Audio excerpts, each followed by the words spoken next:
Have the coolest name of all the speakers over the next 2 days. That's Mr. Johnston, who is an engineering teacher at Russellville High. He is one of Project Lead the Way's premier teachers. And from things, I'm looking forward to hearing what he has to say because it sounds like he's doing some great things out there. So Jazz, with no further ado, welcome to the stage and thank you. Thank you so much. Are both of these on right here? I didn't prepare a PowerPoint because it's summer and I'm a teacher, so I just have some notes that I'm gonna speak from. So I'd like to thank Mr. Owen for having me down and thank Project Lead the Way for making this possible. First of all, I want to tell you something right up front is that I'm a fraud, okay? Is that I didn't get into education, or more specifically STEM education, because I'm really, really excited about it. I got into education to make a difference and hopefully to throw a few more pebbles in that pond that Bobby Kennedy talked about.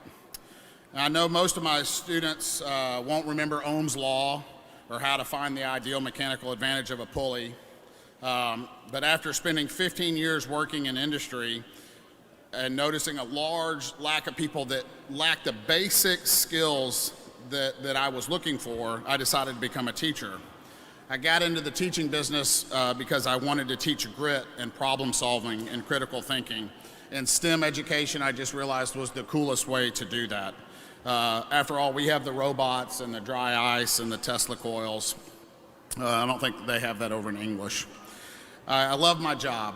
My dad had recently told my superintendent that he didn't have to pay me, that he was convinced that I would do it for free. And I think my dad's probably right. However, my wife might have something to say about that. I teach at Russellville High School, and every day I get a firsthand view of how STEM education is going to improve our planet. When I tell people I'm a teacher, they always ask, hey, what subject do you teach? And I say engineering, and normally they say, wow, I wish that they would have had that when I was in school. And I certainly agree. I'm very passionate about what I do and how I do it. I want to tell you a little bit about my story. My dad is an engineer, and he ran his own company. And so the natural path for my life should have been something like this. Graduate high school, go to college, major in mechanical engineering, because he'll tell you that's the best, and work for my dad, and then take over his company, and then world domination. Just kidding about the world domination part. But I had a couple of things standing in my way to do that. The number one thing was my belief that I was capable of doing that. And probably a lot of the grit necessary to complete it. I always struggled in a traditional classroom. Learning was never a top priority. What I did learn in school was that I wasn't good at school. I wasn't good enough to become an engineer. And I believe strongly that had I been in a classroom like the one that I get to teach in, that I might just have learned to been able to push beyond my limits and perceive and reach the goals. Even having a father that was an engineer, I'm not sure I fully understood what engineering was. So if you're not, and I know I'm preaching a little bit to the choir here, but it's the use of math and science to solve real world problems. So having said that, you can understand why Vanilla Ice is our patron saint. Because if you've got a problem, he'll solve it. Thank you. This year, STEM fields are expected to grow at a rate nearly double those in other fields. An estimated 1.2 million STEM jobs are going to go unfilled because the workforce does not possess the people to fill it. This is fact saying, many of the jobs that our children are going to have, they don't even exist yet. So how do we provide an education that teaches grit and problem solving and critical thinking? I think STEM education, when done right, allows students to understand why they are learning it and lets them know how they can use the knowledge they have gained in the real world. I'm specifically going to talk to you today about something called the Activities Project Problem Approach to Learning. It is student-centered and allows them to really buy into learning. I seldom have students ask me, teachers, two favorite questions. When do we need to learn? Why do we need to learn this? And when am I ever going to use this? Every year I get fresh-eyed sophomores, brand new to the high school, and being an engineering teacher, I normally get students that have done very well in a traditional classroom. They come in very prepared to absorb the material I provide as the sage on the stage, and then regurgitate that information, and then move on to the next task. In my class, and many like it, the rote memorization of facts is not the pinnacle of learning, but the foundation. Being able to take what you have learned and use it to create a better world is the halcyon we should reach for. In Project Lead the Way classes, we utilize the activity, project, problem, instructional approach. The APB instructional approach has given me a tool to teach with that feels custom made. I could not teach in a traditional classroom.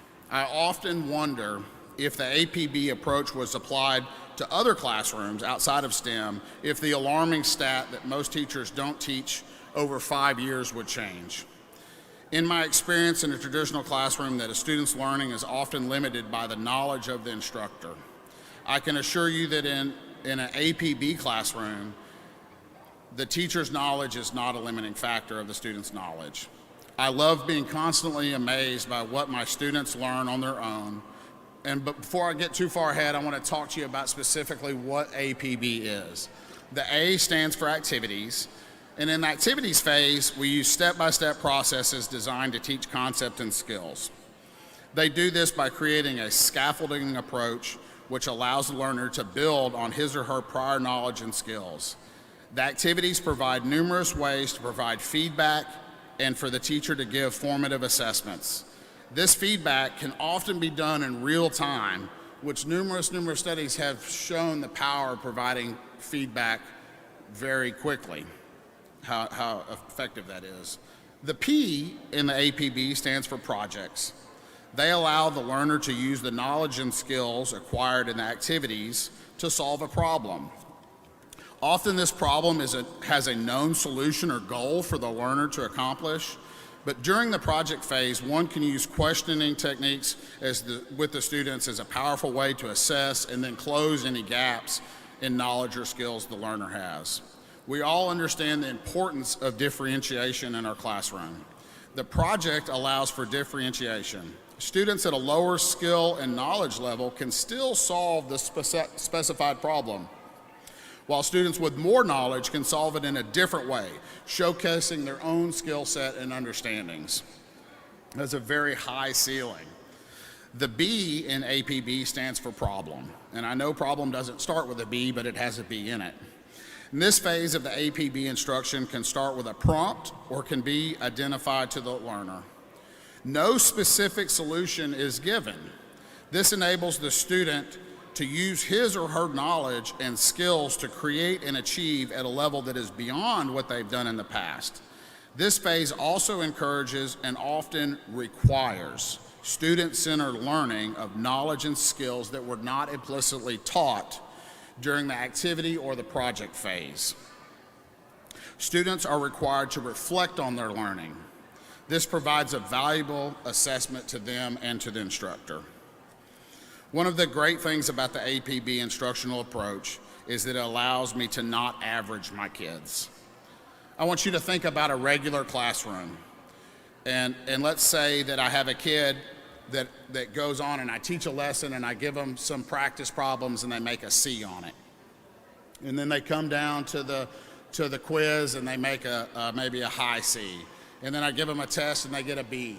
And then at the end of the 9 weeks, I give them a 9 weeks test, but they make an A on it. Well, what's their grade going to be? A low B or maybe a high C? But my question is, if they've proven that they have mastered that content, why are we averaging our kids? When we average our kids, oftentimes the grade becomes the student goal and not the knowledge. I had a student this year in class, and we'll call her Carolina. And Carolina was tasked to build a robot that had to move an obstacle course throughout my lab. And now this child was in the robotics team, but she was a builder. She had never coded before. She thought she couldn't code. And so she works really hard on this project, and at first she fails, and she's going through the process, and she's an A type student, and she's there after school working. I even had kids up on Saturday working in the lab, and she comes into and she's crying, tears running down, because she doesn't think she's going to get an A because her robot's not going to be able to complete the obstacle course. And I said, Carolina, what have you learned? And so she starts talking to me about all the different things she's learned with coding, about if-else statements, or she's actually using switch statements and some pretty advanced coding stuff that, beginning she was just a builder. She had never coded anything. And so I realized real quick that she had advanced knowledge of what I wanted her to accomplish. And I just looked at her and I said, well, if you're worried about making an A, you've got one. And she looked dumbfounded at me and she said, you can't do that. And I said, I just did.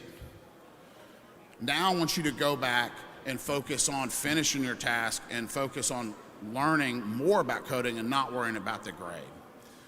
And that was a really powerful moment for me, because it allowed me to realize so often in school those kids are just on that grade. And I really think that in this method, when we go away with the APB approach, that we can assess kids based on, are they proficient, or basic or advanced, and we can really get an idea of not where they start, but where they end, and then give them a grade on that, and not average our kids. The APB approach, lastly, I want to say, really helps the kids push beyond the limits of what they thought they could achieve. Sometimes in my classroom, there's the brightest smile of success. I've seen it 100 times, and I'm addicted to it. And then sometimes the lesson at the end is just perseverance, and that's a powerful lesson for kids at all. And I want to leave you today with a quote by one of my favorite Arkansans, Dr. Maya Angelou, and she said, "When we know better, we do better." And I think that this is a powerful way to teach people how to do better. So thank you.